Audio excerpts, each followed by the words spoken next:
Hold on, y'all. 1 second. 1 second. I forgot to check something out.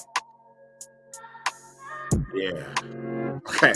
I had to make sure that my mic check was everything was all good, y'all. Brian Live, y'all, marijuana, we keeping y'all connected, dealing with politics and news, hashtagging these red eye, changing the view with iRed, keeping underage smoking off social media.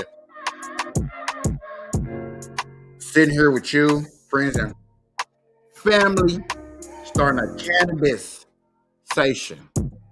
Welcome. Good morning, good afternoon, good evening, good night. Whenever time you're watching this, you could have been anywhere in the world, but you're here with your boy Capisha. I'm your host. We're finna get into some. Really, this is gonna be one major topic.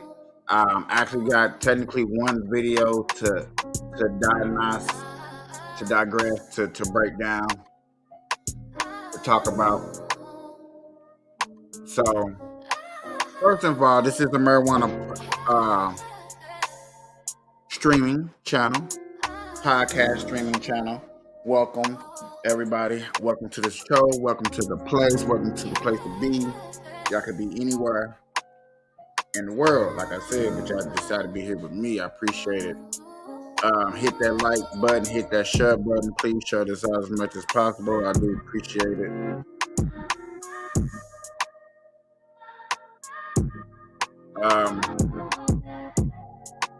Now that I got this blunt, well, roll. Now I got the blunt roll. Let me get more into this discussion of mine. Okay, so difference between Democrats and Republicans, real true Democrats, real true Republicans in this marijuana world. And I'm getting more specific into what I'm talking about when I say marijuana world, getting like really deep in depth into it, is because, ladies and gentlemen, I have been hit with, oh, you're not a real Republican or you're not a real conservative. And I was like,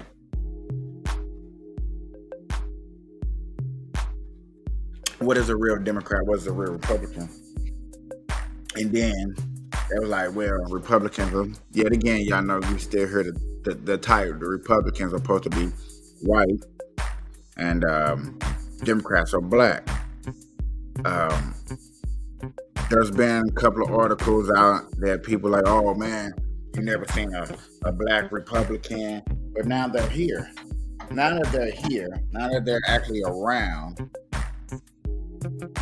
we got 3 Republicans running for the party and industry, dog. It's funny that people really still trying to explain to me, us,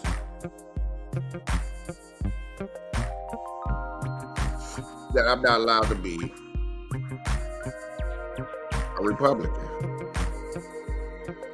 And then when you try to clean it up and say, okay, I'm not a Republican, I'm more of a conservative. I'm conservative. I have a conservative contribute. Hey, y'all, I'm sorry. Before I go any further, I'm smoking on Green Heaven.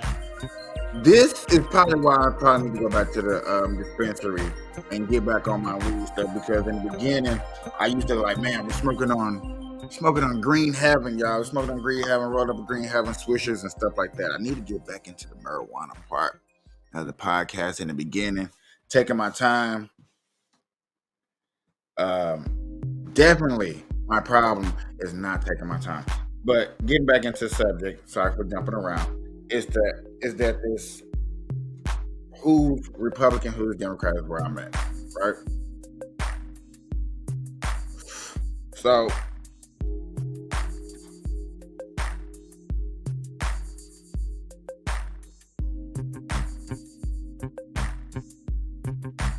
that ain't it. So the discussion, yet again, and I just literally just asked this guy because he was gonna come here to my show. He was like, man, I want on your podcast. I'm a Democrat. What makes you a Democrat? Because you don't want me to be a Democrat. You want me to be a Republican. Ladies and gentlemen, this is where I'm getting at with these. In my world, here I run across when they come to debating and trying to dispute their point of why who they are. It's really, I'm sorry to say, it's ridiculous, bro. It's starting to not make no sense. So I'm like this. Now I'm like, I can't say I don't care who you vote for, because I care who you vote for. I really do. I can't sit up here and say, nah, I don't. I'm not here to try to persuade you into voting a certain way. Not really my job. I know for a fact that I'm probably not good at that. I'm probably going to lose audience way more than I can gain audience. But what I can say is I'm here to show you what I see so you can get a better perspective of what you're looking at.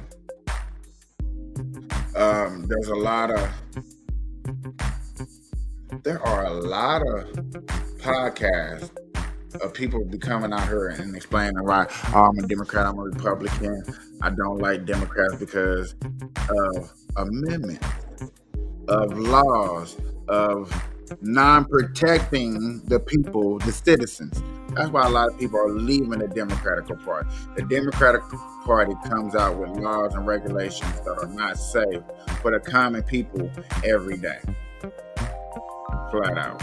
It's not to try to sugarcoat it, not to say there's another way to look at it.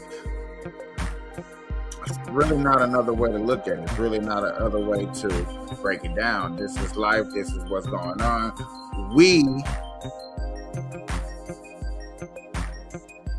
Not the word celibate because that's the wrong word, but we just need to be more recognized of what's going on. We need to recognize what's going on. And then as we do recognize,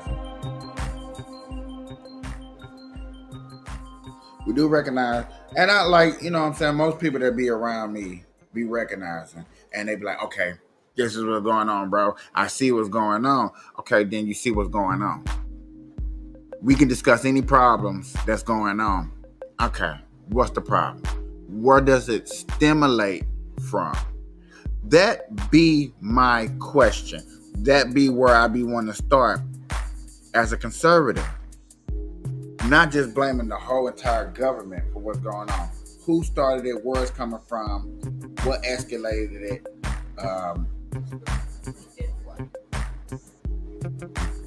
Let's point the fingers at people that need to be accountable for. Like I told the young man, do you know that the KKK is funded by the Democratic Party? He was like, man, show me the proof. I would like, show you the proof. Like, okay, I'm gonna have to show you the proof. But first of all, do you know that? Do you think that the Republican Party is funded by the KKK? Did Trump denounce himself when it comes to presidency of the KKK? Things like this, things of this nature is reasons why we talk about the difference between Republicans. Whose body is what? You know, that's another on debate discussion every time and everything. Ladies and gentlemen, I probably didn't make no sense in the first 14 minutes at all. And I'm sorry. But we need to really come together. This tastes weird and good. Green Heaven tastes weird and good. It has a weird kind of a taste to it. So I don't know. But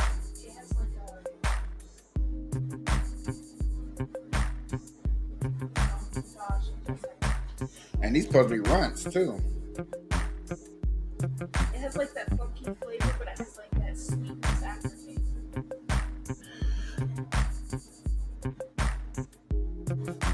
I'm finna get into this so-called article. We did a small sample of this maybe a week ago. These two right here.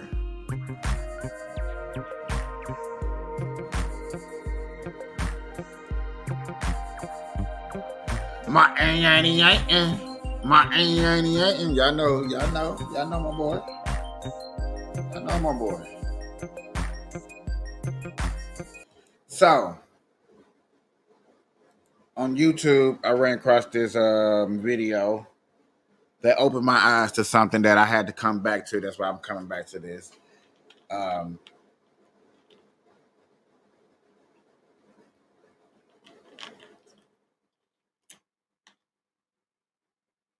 Martin claims not to be a Democrat or a Republican in this podcast on this show, right? But then we watch his show. We watch his show a lot on here, and we see that he is very democratical. He always having something demi to say. And he always calling Republicans dumbasses. Listen to this dumbass. Listen to this dumbass. Listen to this dumbass. Listen to this stupid stuff that this person got to say. So he goes on to this podcast, y'all, and I think this is a person that taken out of their element who's supposed to be able to handle it thoroughly, very well, and have a discussion and break down things that are problematic in a Black community.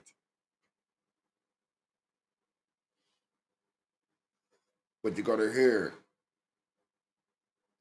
a fight back of how a Republican thinks. You're going to hear that fight back.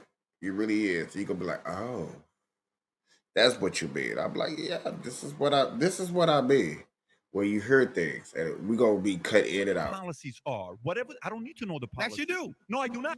Yes, I don't need to know the policies. All I need to know is if you. So you're saying Democratic policies, but what other policies? But wait a minute. If I give you and I vote for you, and you're supposed to take care of me, why are 27 out of top 30 cities in American crime ran by Democrats? Why? First, I will tell you. First of all, it's where African Americans are living. So let's bring up Chicago in particular. What you have had in Chicago is you have had some of the greatest racial.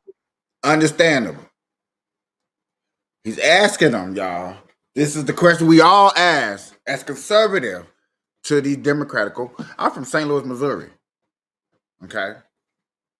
Republican state ran, city ran democratically, ran 27 out of, I think the 27 representatives in the Missouri, I think there's 15 of them are Democrats, and that makes what? 50, 60, 70, 18, 19, 20, 21, 22, 23, 24, 11 Republican.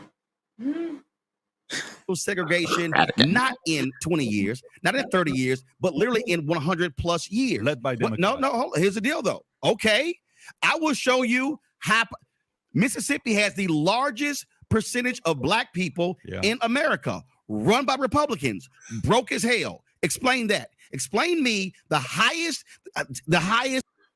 How you going to ask me a question about something you see, and I could do this too. When you discussing something and you went, like, if you really pay attention, y'all, he just went to Chicago. And he said it's ran by Democrats. So then he went to Mississippi and it said they're poor. Well, we're talking about crime rate. We're not tripping conservatives or Democrats. Don't trip off poor. Poor doesn't steal. It's the people that steal. Crime. If the word poor was the thieves, then you wouldn't have corporate crime. You wouldn't have blue collar crime. Tell me when you have. Hold on. Wait. Don't spin. No, I'm not spinning. No, don't. No. What I'm Let's showing stay you. on topic. Hold on. Wait. Hold on. Let's stay on topic. We're the on topic topic. is crime 27 out of 30, not economic. Economic is a different story. No, it's not. But I agree with you that we need to get the financial situation. No. And you're making the mistake. You went to Mississippi. No, you're making the mistake. Here's the mistake you're making. 27 out of 30. Here's the mistake you're making. When you say crime, I just obliterated a black conservative in my show on this whole issue. When you say crime, you have to then say, okay, what creates crime? No, what creates crime? What creates crime? When people are not doing well financially. What else? Your surrounding and environment, who you're around. No, what else? Pick up habits. What else? Bad policies. No. What else? See, you're jumping to policies. But it is bad policies. Wait a minute. No. If I lead a company, Roland, the underpinning. Hold on, wait. If I run a company and I'm the CEO of the company, If the company improves or doesn't improve, is based on my policies. I'm the head running the company, the department. If it doesn't improve, it's because of me. So let me. What else would it So be? let me lay it out to you again. Go for it. When you talk about what is the underpinning of crime, John Hope Bryant, founder of Operation Hope, this is what he said. He said, "Show me a community where you've seen a riot with a credit score of 700 or higher."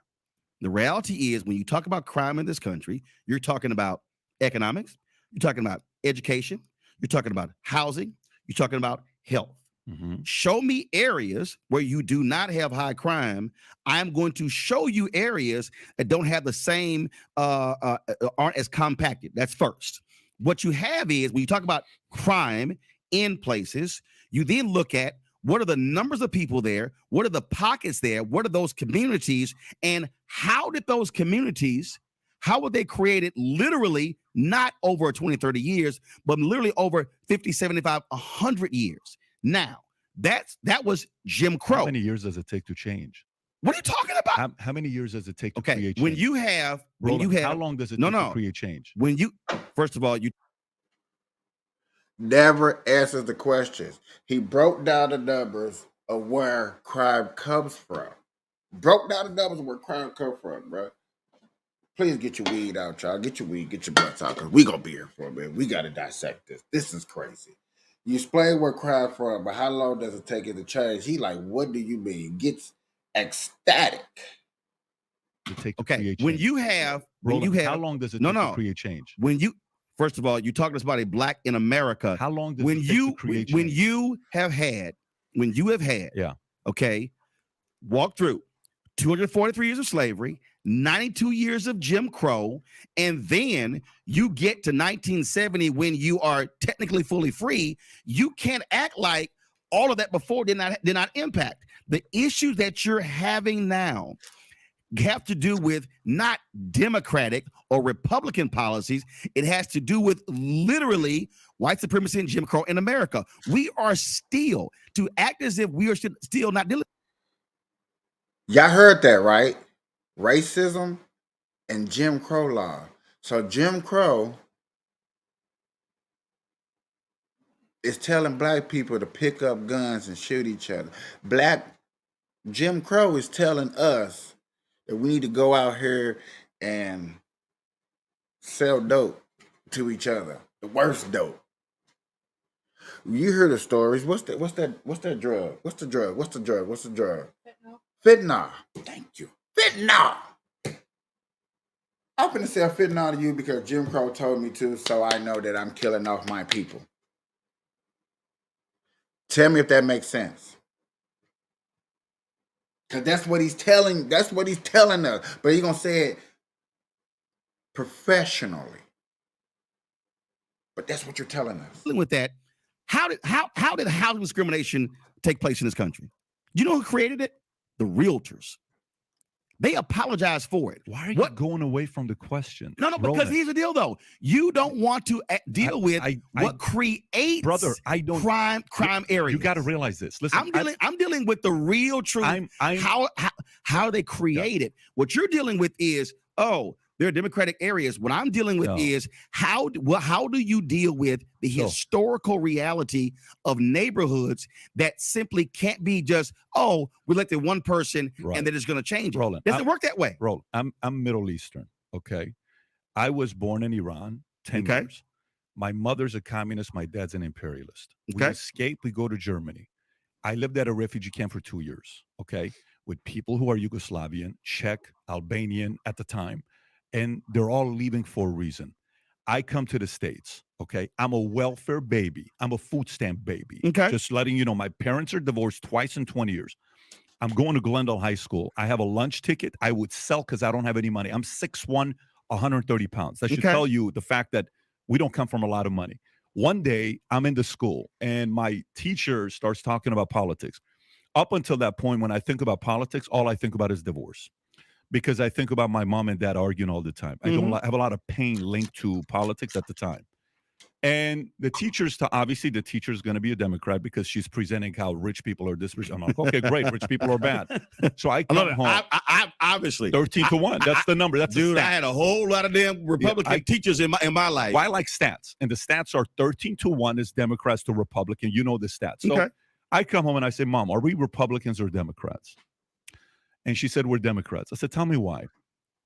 She says, because the Democrats are for the poor, Republicans are for the rich. So my mom says. You know what I told her? I said, when I grow up, I want to be a Republican. Not because I want to be a Republican. I don't know what the policies are. So first of all, who's actually for the rich and the poor? Who is for the rich and the poor? She said it. She said Republicans for the rich, Democrats are for the poor. Is that you say you love? Is it true or not? First of all, is it true or not? Whether that's true, statistically, more rich people are on the Democratic side today than no. the Republican side. But no. You say who are for, not who's rich, but who are they for the policy? But Roland, this is you. You're smart. No, your mom said it. I understand, but you're a smart guy, bro. Listen, when I watch you, you're not a dummy. You're very smart. Okay. So sometimes John Maxwell said something very important that I completely held to myself. And every time I break this, I don't like it. He said, the moment you learn sales and you learn persuasion, okay, the moment you learn the ability how to persuade, you, me, we learn how to persuade. He says, be very careful to not go one step above that, which is to manipulate just to win all arguments, because you can. You can win any argument if you want to. You can play devil's advocate and flip the argument, play the Republican side, and you make one hell of an argument to beat a Democrat, because you can do that. You have the ability, I have the ability as well. I don't want to do that. What I'm asking you right now is the following. Results. Today, yes, 27 out of 30 cities that are ran by Democrats are the highest crime in America. That's stats. What states are those in? What are those states? The states are different than the community. New York, Chicago, no, LA. But that's not the thing. The state is the community. The city is where. What are you talking about? The city you're in is what you can touch. Every year you come up and you say, re-elect me, I can help. The state. Listen, I am born and raised in Texas, Houston, Clinton Park.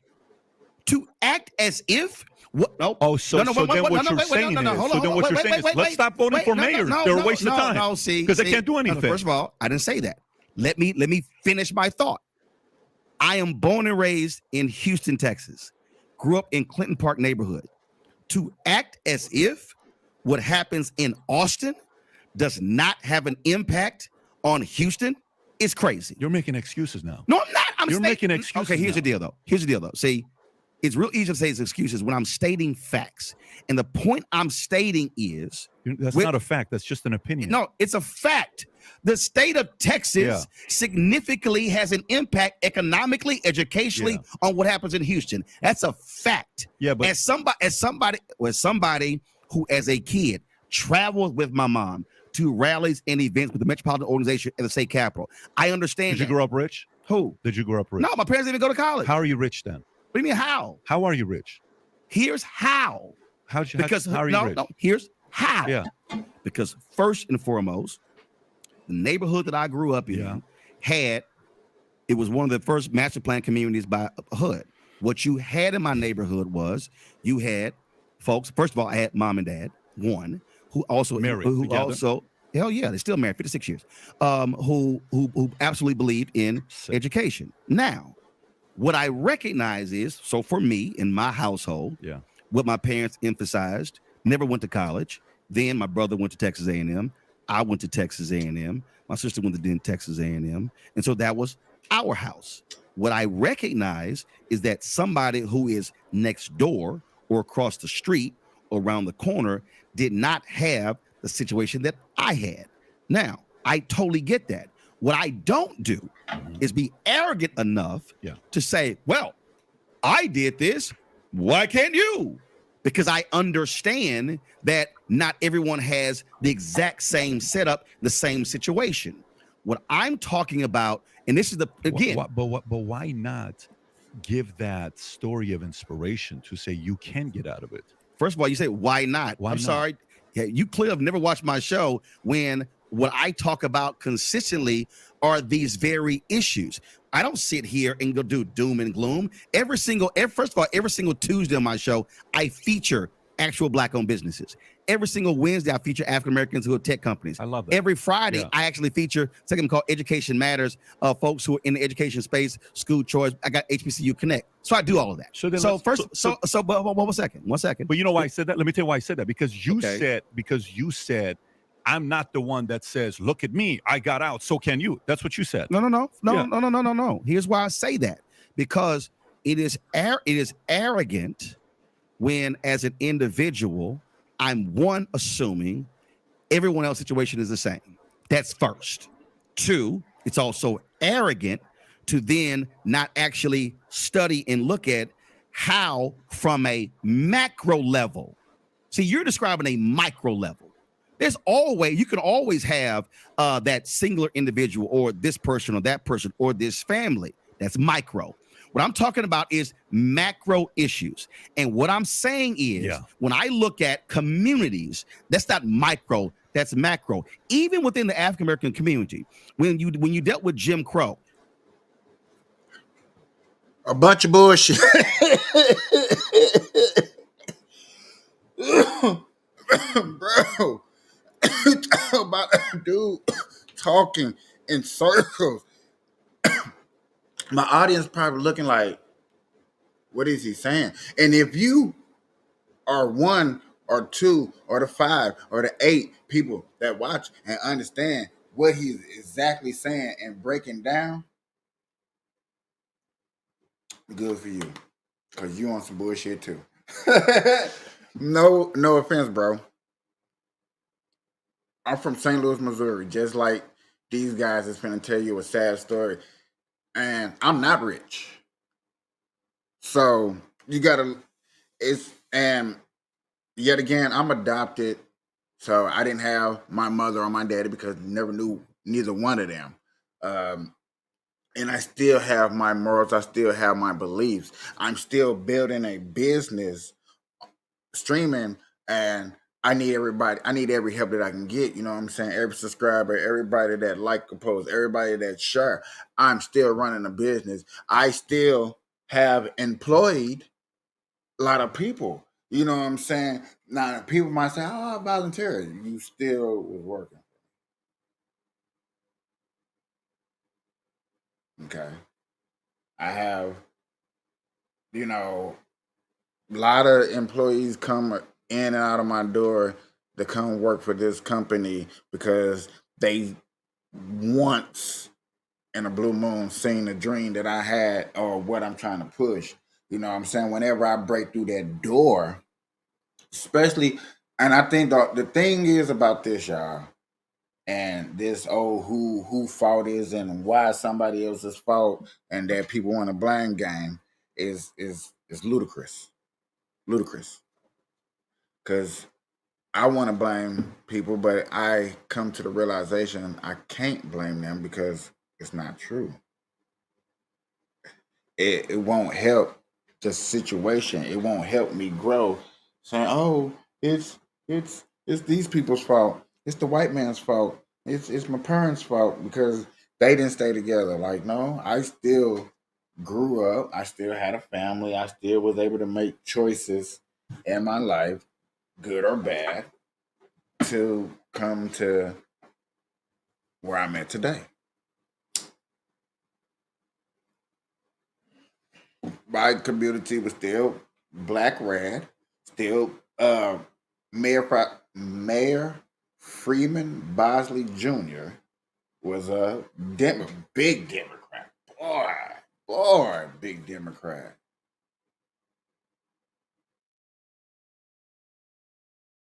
This right here is not explaining why the communities are they are, why we can't help ourselves do what we have to do. It doesn't explain. He hasn't explained why is the crime rate so high. Why is that black man fighting another black man? Why is black people going inside malls looting by the bundles like they shopping on Amazon with a gift card? Why? He's not going to explain that. But this is what he's explaining to you right now. This is what he's breaking down to you, is what he's explaining to you. These is what's going on because it wasn't the opportunities for everybody. Well, damn if I didn't have no opportunity. That's what he's saying. I didn't have no opportunity. I didn't have not a chance. When people was calling me Beetlejuice, Beetlejuice, Beetlejuice, I should have just said, you know what, you're right. When people were calling me Pookie, oh man, you a crackhead, you Pookie from New Jack City. They were right. I should just gave up right then and there. When they called me that Jamaican guy from the bobsled team, when they used to call me, what was that famous cartoon video game? Earthworm Jim. She just gave up right then and there, just like, fuck it. That's what he's saying because I didn't have a chance. You couldn't live anywhere else. You literally could not live anywhere else.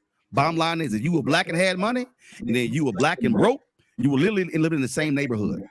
After Jim Crow ends with integration, what then happened? Those African Americans who were middle class, upper middle class, began to move away. What then began to happen was you had areas where poverty increased even more so. Why move away though? Why move away? Because if you care about the community, why not stay there and change it? Well, first of all, does anybody else move? What do you mean? Who the hell else don't move? How do you think suburbs were created? But wait a minute. What do you mean? How do you think white flight was created? But so everybody else get to move, but we can't move. But if you act like you care about the community as much guess as what? you do, stay but there. But hold on, but I'll answer your question. Do you know why? Because when African Americans were living in black neighborhoods, they also had economically depressed housing values, and the reality is they were not able to change it. Help change it. Are you serious? Yeah, I am. I am. Okay, I'll give you an idea. That was not a bad idea. Help change it. And he said, are you serious? To change the value of property in a black community,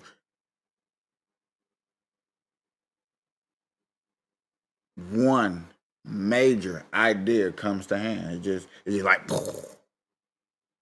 it's like, hold on. I got an idea. That's the idea. Rising. Want to change the black community? And I would listen, I'm just not good with my hands. And my cousin is starting. There are black people actually doing this. It's actually happening now. Let me update my people that watch my podcast. Like, I'm not finna just sit up here and sleep on people like he is sleeping on people. So in the hoods, we wasn't building up the hoods. Most hoods, and I gotta be specific when I say this, most hoods is ran by foreigners. People that bought up the property and then left and in other countries. That's how it really is in Missouri and a lot of little states like that, man. People buy a house, they don't buy this house, but they really don't stay there in that state. People buy Airbnbs and islands. So what he's saying is, which makes sense, is to change that around is those with the money. You with the money. You with the money. Instead of you living and moving out and living with all the Karens and all the Kens and all the Barbie dolls and all the puppeteers, as they would like to call, or live with the Matrix. Instead of living with them, you would stay in the hood and you would kick out the rest, the useless, the riffraffs. That's what he mean by changing it. But see, he's not gonna go there and say that. I wish he would. Yeah. Go to the hood. Break it down. Let's break it down. Let's break it down. Hey, you selling drugs? on the corner, you ain't doing nothing, you gotta go. Man, you ain't gonna be selling drugs over here. You back in the 90s, this was a start when community was getting ran by drug dealers that didn't want to do nothing but poison the community, didn't care about the girls getting them pregnant. Oh man, I just want to cute and I want her out here on the blade. I want her to move a pound of weed and a coochie so she can go up there to this state right here. Them guys like that. So-called the black market. When the black market, the criminals, the bad guys, the corruption, the baby daddies, the baby daddies, they gotta go. If they're not willing to build your park up, fix the hole in the wall when they punch the hole because they might, oh, I'm mad at you. Boom, you got a big ass hole in the wall. Now they don't want to call the landlord. Your property value go down. That's what he's talking about. Fix it.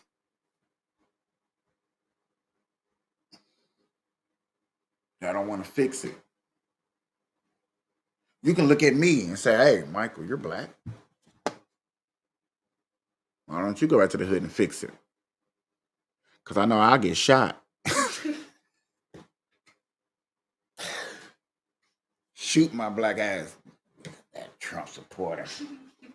That coon. That Uncle Tom. Yeah. You hear people screaming out now, oh man, I vote for Trump now, and the Republicans sound like, yeah, damn, that's what them talking. People that really about that life. Like they say in the hood, oh, you about that life?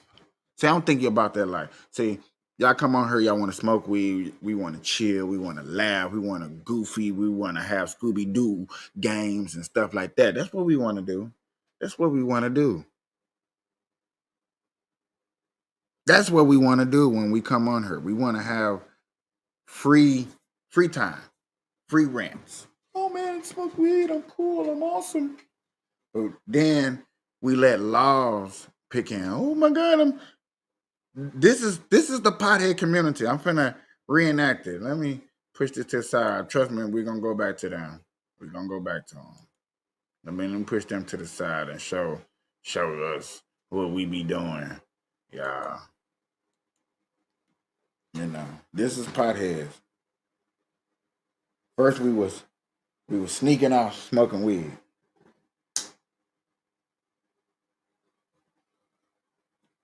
Then y'all stood up for your rights. Legalize it. Legalize it. Legalize it. Legalize it. Now we can smoke. But we let every other problem still pass us by.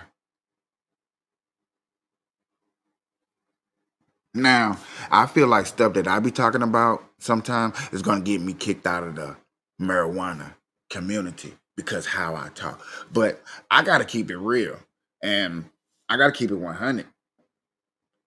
I think the pot community is scared. The marijuana industry is scared. But I'm not scared. And I'm part of the marijuana industry and I'm going to speak up and I'm going to talk and I'm going to smoke my weed and talk about things that matter and care and that I think that we should look at in life.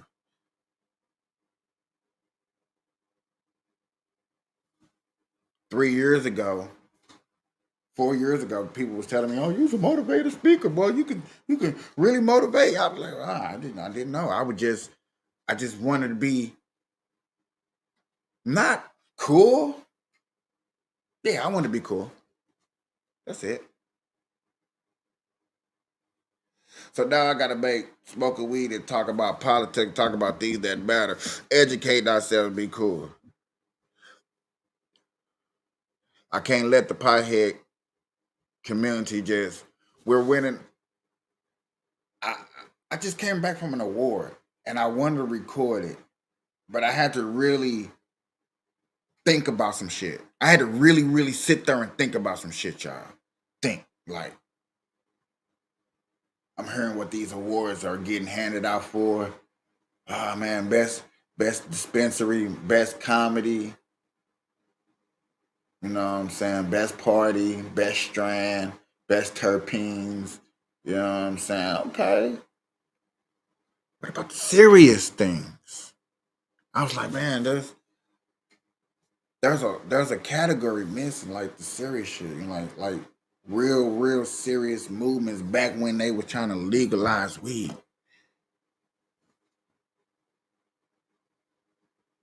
Dude was, I think he called it MMA award, Marijuana Movement Award. And I heard that, ladies and gentlemen. I was like, that's it. That's what I'm shooting for.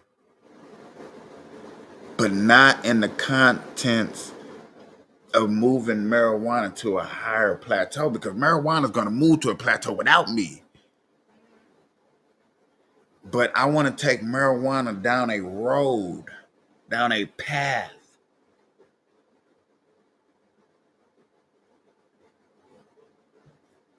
that I feel like people are scared to talk about. That I would grab any mic, I would talk in front of any crowd, I would debate anybody, lose or win. I would debate anybody, especially in the marijuana industry. And not to say that we're dumb, it's just because it hasn't been done. They don't do it. They tiptoe into these laws and they tiptoe out. Once it get deep, racism. Oh, marijuana people like this. I'm just take my weed and go over here in my little marijuana section. No, smoke your weed right there. I'm like, what? I need that. I got my boy Michael here went at the award show at VIP. Man, shout out to my boy Michael, man. I appreciate it. You know what I'm saying? Oh, I do got a sponsor. I gotta figure out how to make a quick banner and start putting them ad up in here. You know what I'm saying? A law firm. See, that's what I'm talking about. More into things that really gonna help you, me, us grow. Seriously. I told somebody it was a while back now, so I'm gonna say it live so before he do it. So I'm like, because he hasn't announced it yet. But he said it in a rap song, and that was that nigga Burner. That's my favorite rapper today, alive, doing it. Cookies, you know what I'm saying? Everybody smoking cookies. But I think he's gonna start a law firm, man. And like I said, dog, I really want to start a cannabis conservative group that ain't scared to talk. Like, man, I don't care. I don't care if you black, white, a nigga, redneck. I don't care. Asian persuasion, Cuban, Mexican. I don't care. Jamaican. Listen. Jamaican people may not fuck with me. I love you, Jamaican. I love Jamaicans because my family's always going out there and y'all always taking care of them. So I love Jamaica. It just, I want to start a little, I ain't gonna lie, I want to start a little war for Jamaica with other little islands just so they can grow and get bigger and not have such a mean background as they got. I had to put my word together and had to think about it. I had to really think about what I was saying about them guys.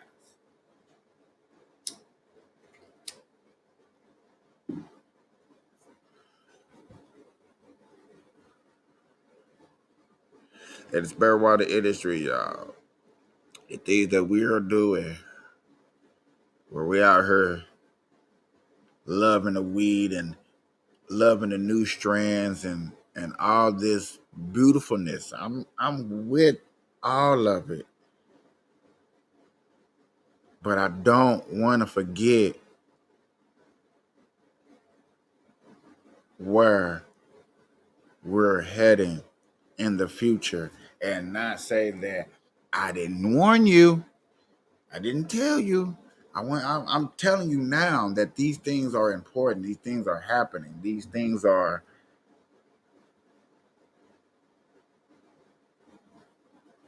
in our faces. Look, I'm thinking like, what's a nice way to say it? In our faces. I've been going live for 5 years. It was strictly marijuana. I got into this political act, and everybody that watched me left. And I had to come to this realization. I must have had the most biggest Democratic group ever that I could ever thought of having. I did not know. I didn't think.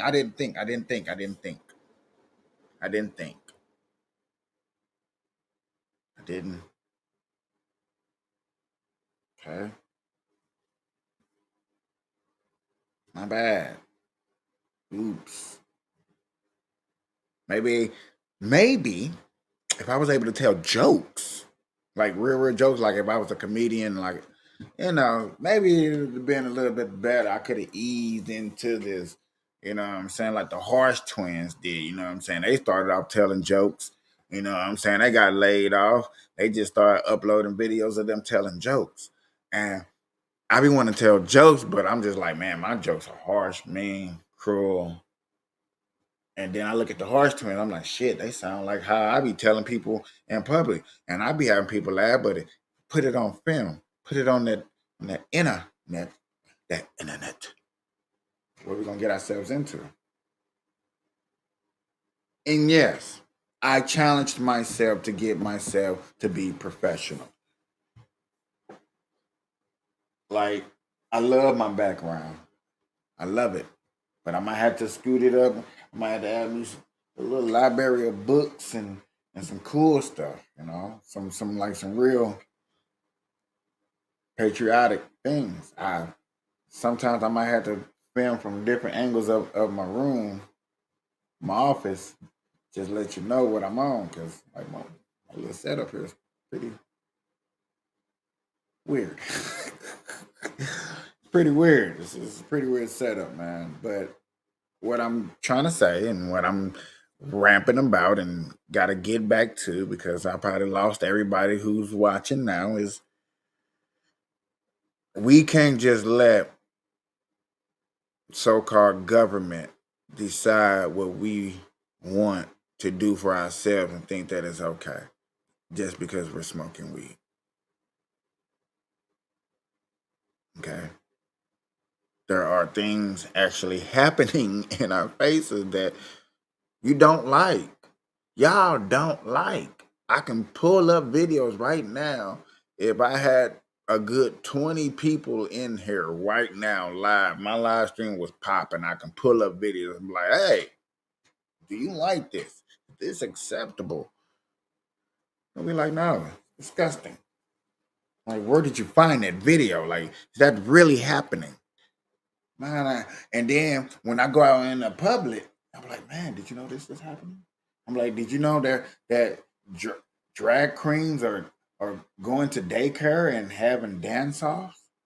Drag queens are going to daycare, little infant babies, and they're dancing, like they're stripping.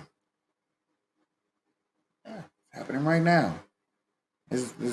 Well, probably not right now. It's dark outside, but it's happening.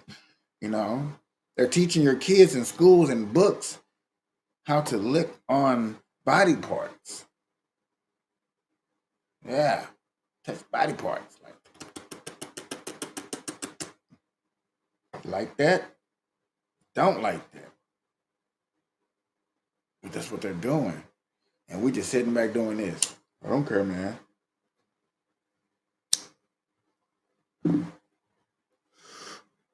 I don't care, man. Government can do whatever they want, man. Smoking my weed, man. That's all that matters, man.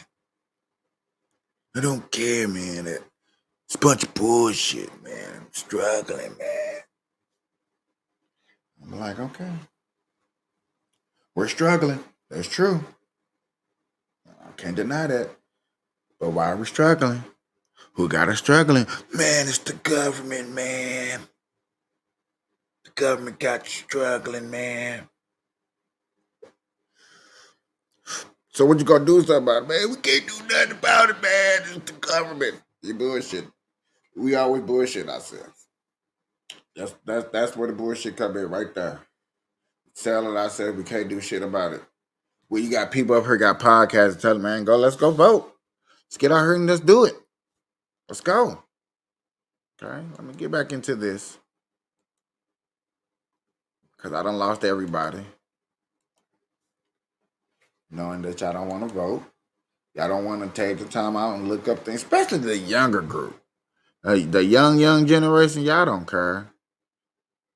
Y'all don't care. Are you familiar with Palmdale? I'm going to need you to be drug tested.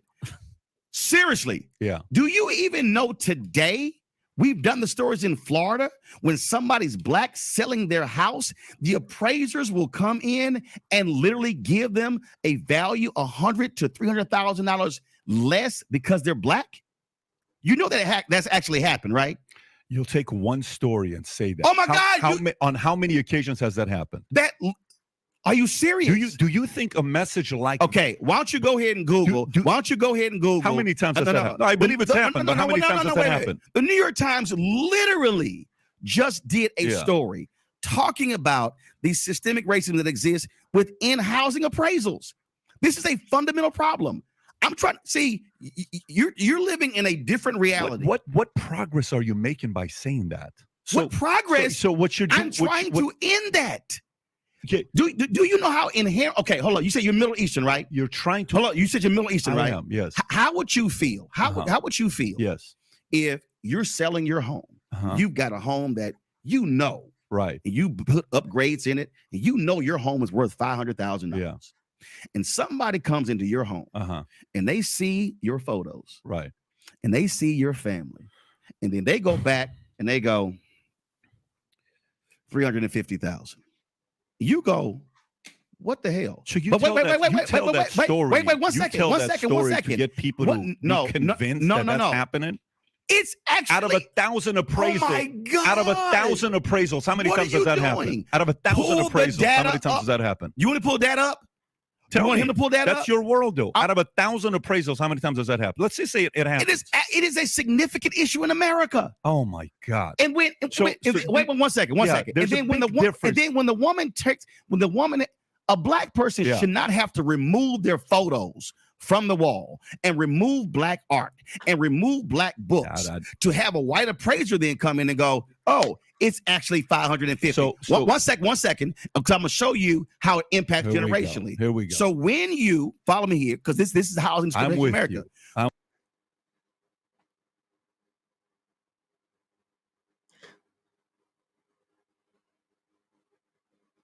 Take black pictures off when you're selling a house. If I come into your house, into your home, you're selling it to me, I don't want to see your kids. I don't want to see them. I would think you would take that down. I would like for you to take that down. If I came up into this apartment, if I showed this apartment off and I had 8 kids and I had all their asses up here and their kids was up here, so I had my grandkids up here. Like, are you showing me the place or are you just showing me your kids? What we going through albums? What you and I put? You see what I'm saying? It's like make a home run scenario. You know what I'm saying? Like he said earlier, y'all, man, Martin is smart, dog. He done debated with a lot of people, so he say. And I really like this video because it's really showing y'all the two-sided headed monsters of a Republican and a Democrat really sitting here having a conversation, a good conversation. and getting some issues and seeing how two people just so badly disagree. When you then get that lower appraisal, you then cannot sell your house for the higher value, which then means you are not then taking those proceeds and being able to invest, being able to send your kids to school. And what I'm trying to explain to you is there is a world out here that for some reason you're like living in Unity world that ain't the real America. Brother, you and I'm trying to get rid of that stuff. You have the wrong guy here. You have the I'm trying to get rid of it. Okay, good for you. I am as well. We have the wrong guy here. And here's what I mean by that. So when you ask the question, what do you do if they appraise your house $350,000 less, right? That's your question. Okay. I don't see myself as a victim. I stopped looking at myself as a victim a long time ago. And by the way, being Armenian and Assyrian, you know what a lot of people in the Armenian community do? You know what a lot of people in the Armenian community do? They sell victimhood mentality. I'm raised with that, which is the statement of mechka. I know you don't know what the word mechka means. Mechka means, oh, poor Roland. Oh, poor PBD. I don't see myself as a victim. And the other part is when you use one story as an example to divide and get people even angrier because out of 1,000 appraisals, this happened one time, I don't think you're unifying when you say a statement like that to say, hey, this is what's taking place all the time. But going back to it, so you left because you wanted better economic situation for yourself. Listen to what you just said again. I'm having a hard time listening to what you just said when you're saying it's so fundamentally flawed because when you say, oh my God, you see yourself as a victim. You do. No. You're selling it as a victim. No, I'm not. What I'm selling is a reality. What I'm selling is when this is again, since you didn't, I guess you couldn't pull it up. Okay. Oh, he did pull it up. Okay, the Biden administration, the Federal Housing and Finance Agency released 47 million appraisal reports to the public for the first time. The appraisals, which were compiled between 2013 and 2021, present evidence of a persistent, widespread practice in the home appraisal industry to give higher values to homes when the occupants are white and devalue them if the owners are people of color. That's such bullshit. That's such bullshit. You know why? Hold up. Let me tell you why that's such bullshit. They actually took the reports and showed the data, and now you call it bullshit. Of course I call it bullshit. So you ask for the data and the facts. No. And now you give your opinion first of all, because you don't like the facts. Bro. Come on, man. Do you run a company? Yes, I do. Okay, so when you run a company, how much shit can I find in the OPEX?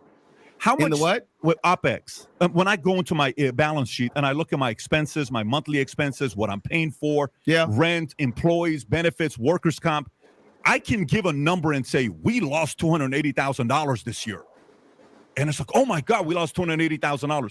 And then I open up the balance sheet and then boom, I'll see you're moving your face like you don't know what I'm talking about. First of all, when I see a data like this, tell me the whole story. To jump to conclusion with something like this without seeing the entire story is ludicrous to make a comment like that. But analyzing the millions of appraisals by using census tracts as a proxy for neighborhoods and comparing communities with nearly identical housing stock, two researchers found that the results showed a clear correlation. The higher the proportion of white residents in each community, the higher the appraised value of individual homes. They compared similar data. See, again, you want to reject the facts. And what I'm trying to explain to you is I am refusing to constantly have people give data without me having access to the entire thing for their own benefit to divide so what you're saying is in order for you need access to the 47 million home appraisals. I'd love to see yourself. I would love to see it. Okay, guess what? It's a federal agency. File a FOIA. I'd love to see it. File a FOIA. But here's file a what? A FOIA. Okay, so I'd love to see it. You know why? Here's the part. How often do you see data being used and we don't know the whole story? Both sides. How often? Well, first of all, we see data out there, but what I'm saying, I'm looking at data, actual data, and I'm also looking at a reality. And here's what I'm saying to you. And again, this is what you, for some reason, you're not fully accepting. What is the most consistent way Americans have been able to actually build wealth? It has been through housing. That's been historical. And when you are black in America, this is not an opinion. This is not a perspective. It's a fact. What we have seen is when you have been unable to enter the housing industry, meaning covenants saying you can't sell to black people, Then when you actually buy a home and they've been grossly undervalued, that then limits you from being able to sell your home at a higher value and now take the profits and then create a business and then be able to send your kids to college. And what I'm saying to you is, when that has been persistent, when you look at the appraisals, one, when you look at inability where you're buying a house, two, all of a sudden now you see a clear way how African Americans have been impacted. Not historically, but still in present day. And what I'm saying to you is, whether you are Democrat or Republican, I want that to change, because what I want you've had 53 years. The Democrats when Republicans were president and in charge, they didn't change. Wait a minute. Democrats have had the black vote for 53 years. What have you done? You're not even answering the question. What's that? On this issue right here, right here is Democrat, Republican, Independent. It is a systemic American problem. You still haven't answered my basic question. I asked you about 27 out of 30 cities. You blame the state. No. I answered the question. What did you say? I said to you, you show me high crime areas. I am explaining to you how they're high crime areas. And what I'm saying, none of it has to do with their policies. What? High crime cities in America, none of it has to do with Democrats running. And you can't even name the policy. What policy? Give me 3 Democratic policies. The point is, you can't name the policy. This is your world. It's right. If I'm in the business world and you ask me a question, ending cash bail, defunding the police, which is in our faces, refusing to prosecute categories of crimes, letting thousands of convicted felons out on prison release. So the prison population. So that right there, that's the reason for high crime in the last 20 years. No, I'm just saying that's the article from from New York Times. You still haven't answered. No. I'm actually answering. Yeah. And here's the whole deal. First of all, when you talk about the issue of ending cash bail, that's actually only been very recent. 2, ain't no defund the police. The reality is, you have seen a major increase in funding of police. Democrats defund the police 2 years ago for an entire year. That's a flat out lie. There were individuals. You can say that with a straight look on your face. I can tell you right now, I have actually talked directly. So who came up with defund the police? Who came up with it? Activists did. Right. Activists were Republicans or Democrats? They were activists. First of all, they hate both parties. You don't even talk to them. But I do. But the Democrats in Congress were repeating it. No. Stop. AOC, who else? You said the Democrats in Congress. How many Democrats in Congress oppose defund the police? A lot. But I'm saying there were still some in Congress saying you're repeating the rhetoric. You just said some. Hell, I could quote Louis Gohmert and some crazy stuff that he says and go, well, you know what? That's Republicans. The reality is this here. Democrats, Democratic mayors, Democratic governors, and yes, Democratic president have greatly increased funding of police in this country. Ain't even a question. So you can holler the Democrats defund the police when it shows they've actually increased the funding. Show the video. They've increased the funding. You asked for it. Yeah. You asked for it. Show the video. Which video now? Show the video. I just emailed you. I just texted to you. Because who we got? Don Lemon, Charles Barkley. Democrats haven't said defund the police at all, because they would never say that. No, you said Democrats haven't said it. Activists said that. Your word. No. You said who created the phrase. I said it was activists that created the phrase. Who came up with the concept of defunding the police? Activists did. And then which credible Democrats have defunded the police? There were some Democrats. No, not some. These are some heavy duty ones. No. Make it bigger. No. Make it bigger. When Democrats controlled Congress, how many votes they had? There you go. When Democrats control Congress, how many votes they had? Pelosi? When Democrats control Congress, how many? Ladies and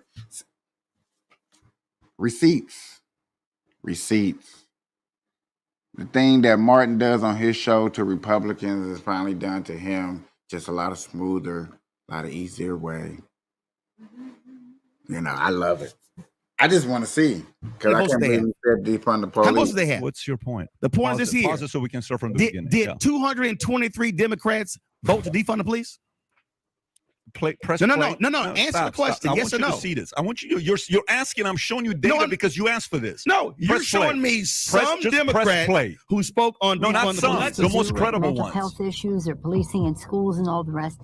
That perhaps we can shuffle some of that money around. Suck it up. Defunding the police has to happen. We need to defund the police. Mayor Eric Garcetti saying take some of the money from policing, about $150 million. I applaud Eric Garcetti for doing what he's done. Not only do we need to No. That's two. No, that's two. but we need to No, that's only two. completely dismantle the This- Minneapolis no, that's only Police two. Department. That's just So yes, defund your Same butts. person. Defund you. Yes, I support the reallocation of resources. Three. No, from that's not defund. NYPD. We You're will taking be moving reallocating funds money is from not funding. No, because to I'm about to check youth you. initiatives and social two. services. They are talking about five now. reducing No, it's not. the allocation of resources to that You're department. And I think defunding them. every You're single wrong.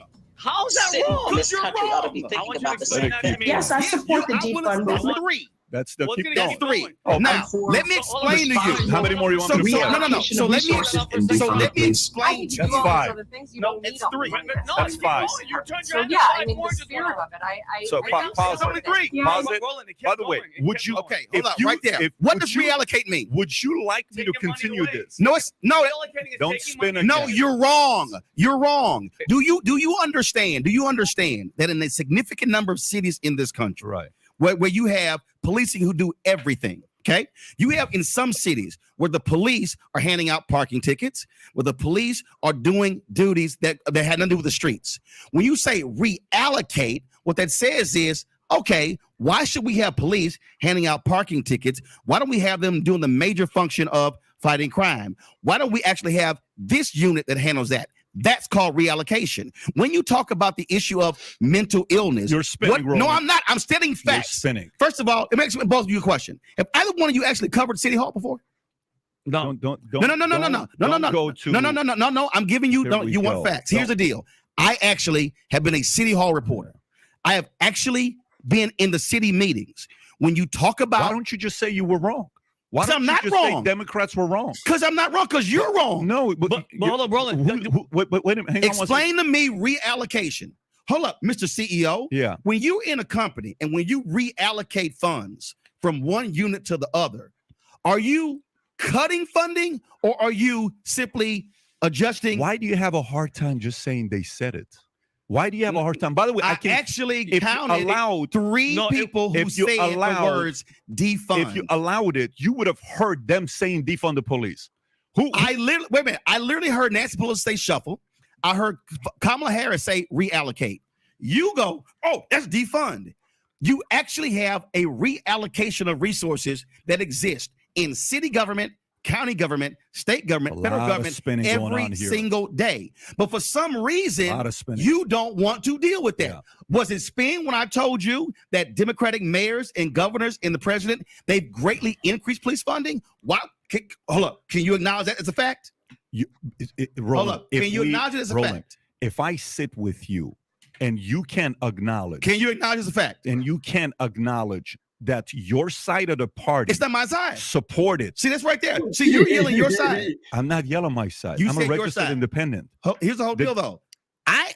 First of all, in Texas, I don't have to register as anything. You still are not going to acknowledge the fact that the defund the police concept was brought up By and activists. constantly reaffirmed by some of the most powerful Democrats in America. The Speaker of the House said In America. shuffling of funds. That is not defunding. If you would the have Vice President Kamala Harris said reallocation. But that is not. But Ilhan Omar said not only defund, she Got it. said dismantle. If Hold she's on, a member of Congress, how many people are listening Hold on, to stop, that? stop. That's one member of Congress, right? Oh, but you want to No, let the whole There's thing a play. 7-minute video. You want to let the whole thing First- play? First of all, show me. Here's the deal. Show me 218 who defended that and actually voted for it to happen. Please, you can't. You know why? Stop. Because they See, didn't. this is where credibility is lost. What are you talking about? Credibility is lost if This is utterly hilarious. I am stating an undeniable I fact. understand. Democratic mayors, Democratic governors, Democratic Raising president your voice doesn't validate your has argument. increased funding. Mayor Lori Lightfoot of Chicago took actual COVID funds and shifted $20 million to the police department to deal with the mental issues that they were having. Oh, I'm sorry. Is that reallocation? Maybe Why do he call crime mental? What he call it? COVID funds and shifted $20 million to the police department to deal with the mental issues that they were having. Oh, I'm mental issues. So he called black people shooting each other and raiding stores and looting mental issues. I wonder, is he talking about what is he talking about the LGBTQ too? Because they Democrat too. Are you talking about them too? This is amazing to me, bro. Sorry, is that reallocation? Maybe one of the worst mayors in America. She took COVID money. Yeah. Hold up. COVID money and reallocated for that. Oh, but reallocation works when you agree with it. Roland. What I'm trying to explain to you is when you say defund, means cut. You can defund means cut. Do you remember earlier when I said there's a difference between persuasion and manipulation? You can spin any argument. I'm not spinning. You're very good at debating. You're very good at raising your voice, interrupting all that stuff. No, I've watched you for years. I just think it's hilarious. But that both of you will say that the Democratic Party has supported defund the police when the I didn't say support. When the fact of the matter is, the Democratic Party came up with the idea of defunding the police, and you're wrong. And they supported it. You're actually wrong. You've not heard Republicans say defund the police. You've not heard. Actually, you're actually wrong. In Senator Tim Scott's policing bill that he released in 2021, in the bill, I will happily send it to you. What did he say? He actually said. What did he say? You want me to read it? I want to hear it. No, I'm gonna read it. Hold up. Let me guess. He said reallocate. No. That's not what he said. Because see, what you don't understand is.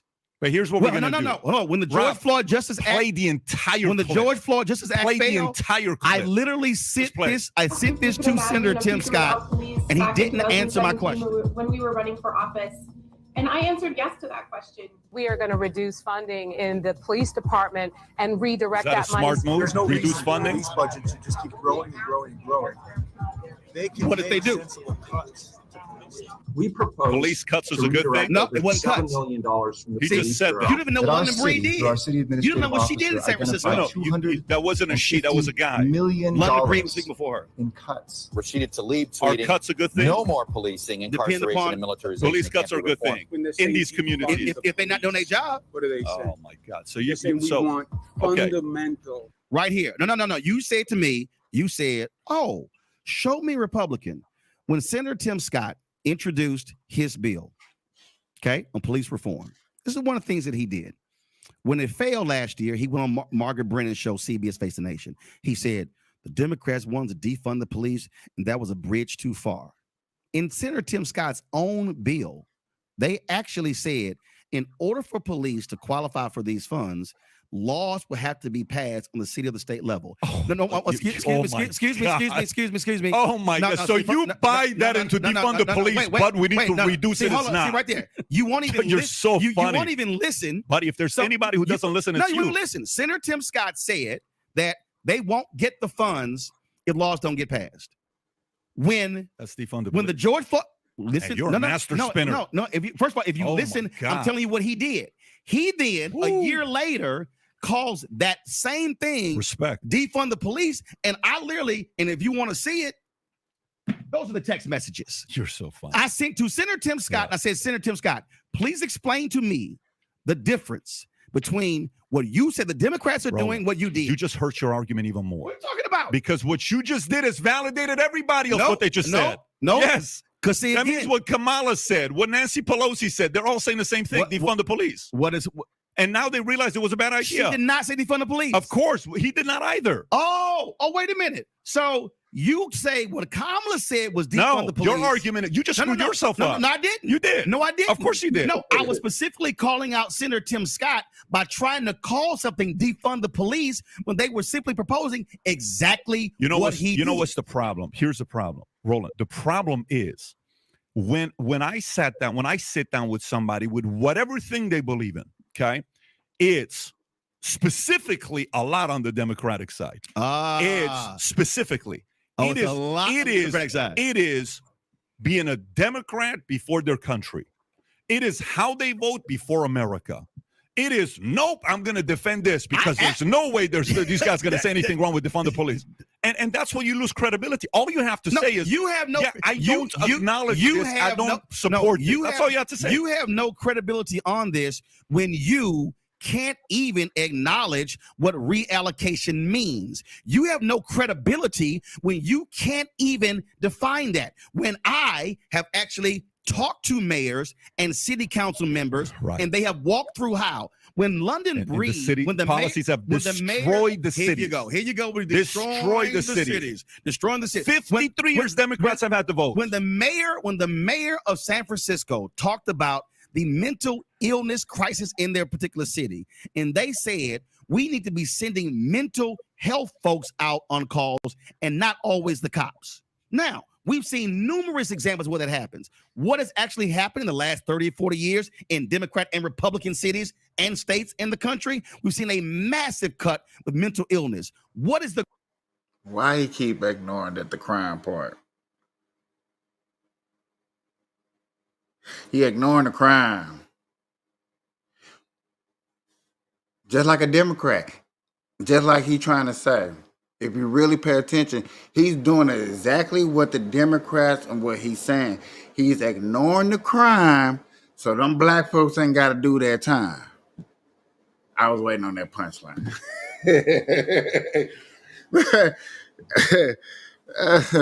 But that's, I'm just, only reason I'm playing it this long because I really want y'all to hear that part, because that's really, really what's going on.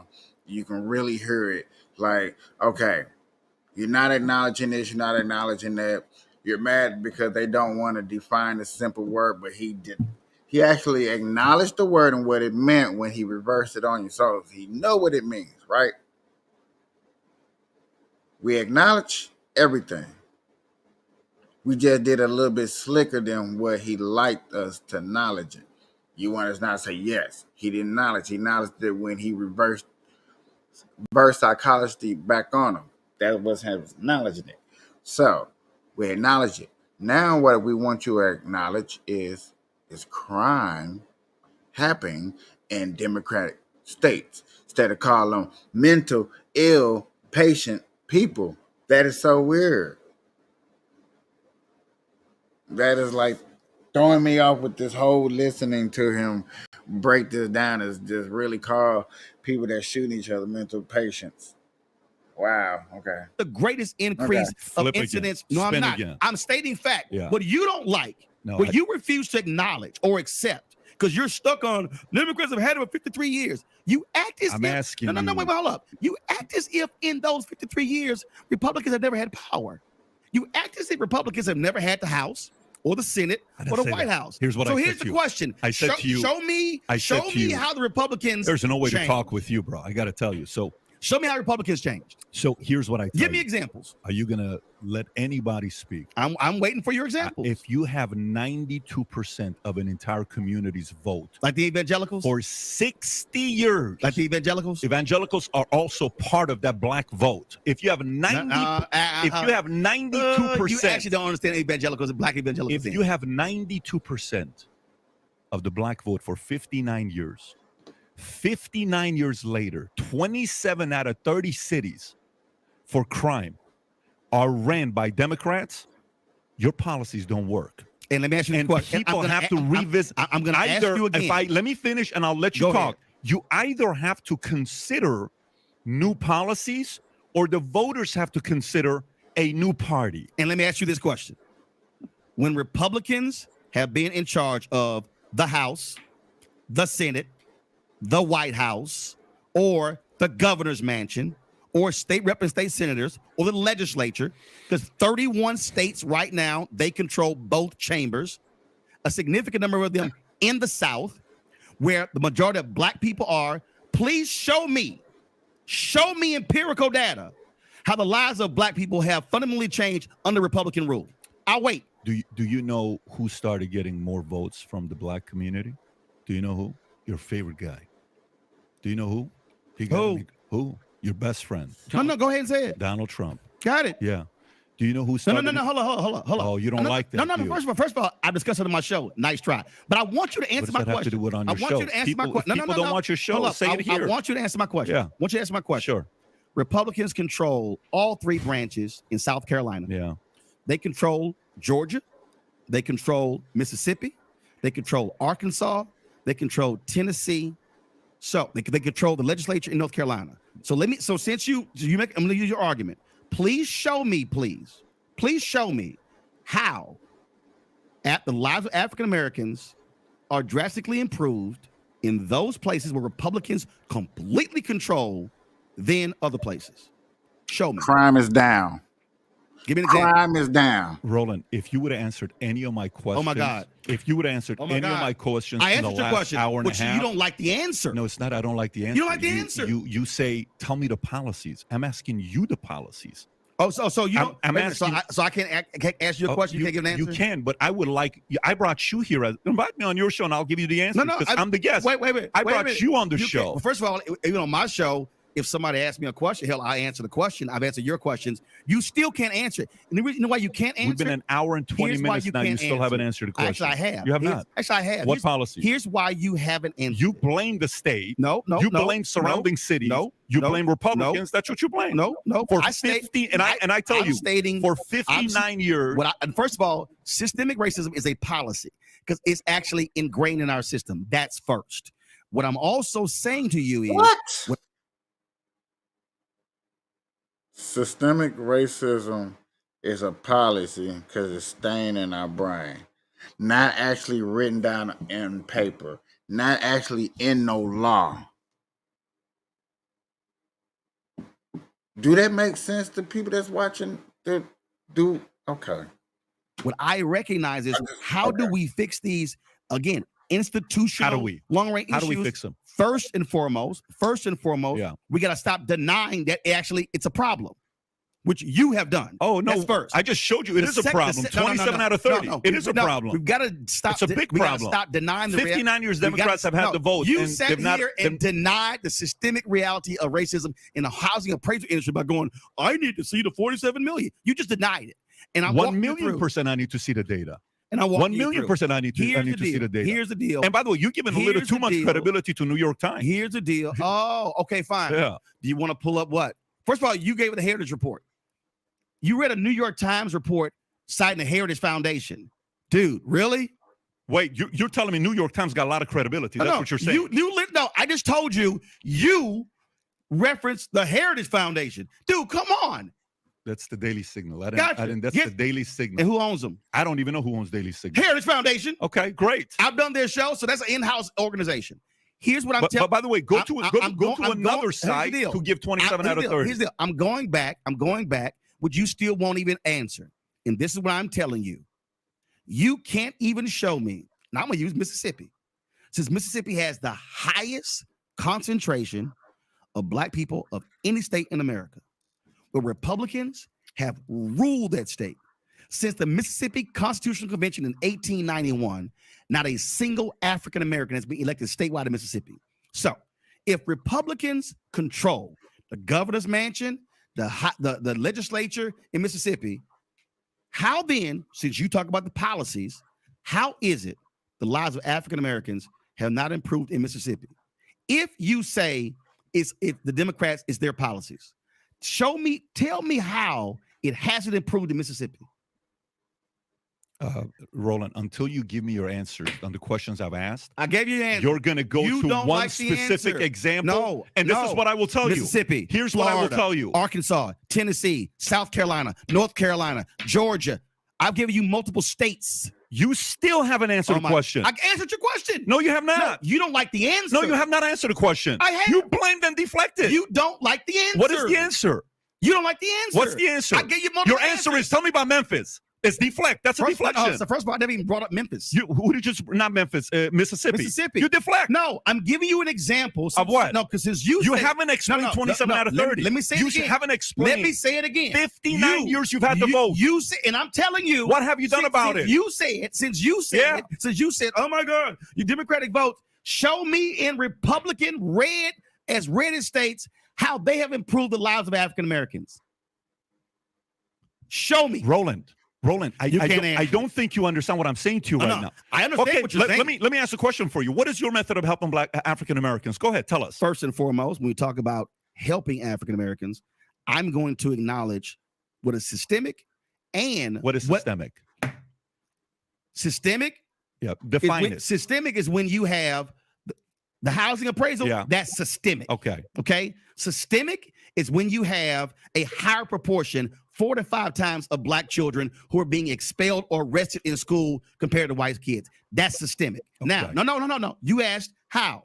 First and foremost, we have what's community, we have what's systemic, what's community-based, which means the village, or also what is individual. When you start talking about how do you make transformations in this country, first and foremost, you have to deal with the 2 most important things: health, and you deal with the issue of education. When Republicans and conservatives were talking about get rid of Roe v. Wade, I literally said, okay, gotcha. And I had Ben Watson, the former NFL player, come on. He did a documentary on the issue of abortion. And I said, Ben, here's the fundamental problem when I hear pro-life. I said, they're not pro-life. They're anti-abortion. I said, because the people who are so-called pro-life, I said, show me the policies when they confront the infant mortality rate among African Americans. Show me when they confront the higher number of black women who are dying in childbirth, the people who are having children. He said, you can't. They literally can't. And so that's an example. When we talk about, again, health, we're talking about prenatal care, we talk about those issues. That means that if you're a black child and you have a higher incident of black women who are dying in childbirth, and see, it ain't just a money thing. Serena Williams talked about, with all her money, how she almost died in childbirth because white doctors were not listening to her. Do you know the opioid crisis, why it initially was killing more white people? You know why? Tell us. Because doctors in America, the studies showed it. Doctors were saying, we're not going to prescribe the opioids to African Americans because we think they're coming to us for drugs. So y'all got to take Tylenol. So they were overprescribing OxyContin and all these powerful meds. Well, and I said, well, my goodness, thank God the one time racism benefited black people, and we were not overprescribed OxyContin and other pills. The white death rate has the average length of whites living in America has dropped largely because of the opioid crisis. So that's systemic. That is systemic in your system. How do we fix the sex? So well, first of all, the way you fix anything systemic, you even acknowledge that it's systemic. That's first. 2, then you have to have your data, and then go in and say, okay, let's confront the reality of what we're facing. You cannot have in schools where you have largely white teachers who don't know how to handle black kids, whose automatic call is call the cops. Where you now have kids who are in kindergarten and first grade who now are being handcuffed and now taken down to jail. What you have to deal with is, in a school system, how do you deal with those children, but also where they're coming from? Was one of the issues. I talked to numerous superintendents and teachers. One of the biggest things that kids are coming to school hungry. When Republicans, when you talk about food, you talk about food and talk about poor, when they wanted to cut SNAP benefits, I was sitting here going, now explain that to me. How we got the richest, prosperous country in the world, and we want to cut food benefits to folk who are hungry? Kids, teachers, principals, superintendents have said one of the biggest things that we're facing are kids who literally are coming to school who are hungry. That's why they can't study. Probably got discipline problems. So now, okay, how do we deal with that? We have to acknowledge that even exists. What we can't do is, from a macro political level, is go, these folks, y'all just don't want to work. It's called the working poor for a reason. They are working. I'm not going to just throw people under the bus and go, oh, you're just ignorant. You don't want to work. I'm acknowledging the fact of the matter is, when the Republican governor of Alabama, about 10 years ago, he wanted to change the tax code, and he used Jesus as the model. He said, folks, in Alabama, they were taxing the poor. They were taxing people beginning at $4,600. I think it was $4,600. It was $9,600. He said, these are poor people. He used evangelicals, white conservative evangelicals. He's campaigning. Jesus talked about how we help the poor, blah, blah, blah, blah. He went through this whole deal. When it came time to vote, what do you think happened? Lost 65 to 35. So the same folk who love Jesus, the same folk who holler, oh, I'm pro-life and I love me some Jesus and I'm an evangelical. No, when it came to that, no, they voted, with their pocketbook because they were saying, those broke poor people. A Republican governor, a conservative evangelical, they said, no, it's our pocketbook. The problem we have in this country is we are frauds when we talk about we care about the poor. We are fraudulent when we say that. Both sides. And what happens is, I said America. Yeah. I said America. That includes everybody. Wow. And so what then happens is our economic policies screw them, and then we go, why you should pull yourself up by your own bootstraps. When the reality is, you think some politicians don't want to get blacks out of their financial, some of these bad communities? You don't think they want them to become independent, making money? You think some people would like to keep them where they're at? Let me be clear. In America, yes. In America, yes. Because it's reflected in our policies. Have Reverend William Barber from the Poor People's Campaign. And this is not just, it's reflected in, and it's not just race. Roland. It's not just race. Roland, look, because there's more broke white folks in America than black. When you run a business and you have 40,000 agents nationwide, and they're Hispanic, 54% Hispanic, 24% African American. This is our business. I have offices in Memphis. I have offices in Mississippi. Okay. I have offices in Chicago. I have offices in, South Side. I can go offices in. I was just in Calverton. Where's Calverton? Is in. Where's Calverton? Calverton's in Baltimore or DC. I have offices in. I go to I have offices in Tallahassee. I have offices everywhere. Okay. And I go visit these places. Okay. Because it's what I need to do to go check on these folks. You have to realize 60% of our company, they're Democrats. Okay. Point I'm trying to make to you that ain't got nothing to do with what I'm talking about. But it does to me because of course it does. Well, yeah, you're saying it in a sarcastic way. I'll tell you in my way, because I want to find out what we can do to improve. And if the data improves, Republican policies are doing better, which they haven't had a chance to do because they haven't had to vote for That's a lie. Years. That's they a have lie. 92% has been voting Democrat for 59 years. Right here. You act as if Republicans haven't won. I don't think you understand what I'm saying to you here. If you're a Republican and you win, are African Americans still your constituent? No. Trump made a lot of progress in your community for 15. Hold on, stop. For where? Where? Income? You want me to pull up the stats for you? Pull it up. Yeah. We had a net loss of jobs. Net loss of jobs. You counted COVID. Don't do that when you count COVID. Minute, hold on, stop. Don't bring up COVID and say net loss of jobs. Wait a minute. So you don't bring up COVID. Oh my God! You're gonna say? By the way, that's what you just did. No. Do we not bring up what you just did? That's a validate for three. What you just did validates why that article about the appraisals being this. That's exactly what you just did. No, it's not. Doesn't tell the whole story. Here's the deal right here. Here's the deal. I love this here. This is what I love about this. I love about when people again go, oh, let's take out. I am going to be the hater. Stop it right there. It's been a good night, y'all. I love y'all to death. Till next time. Have a good night. Peace.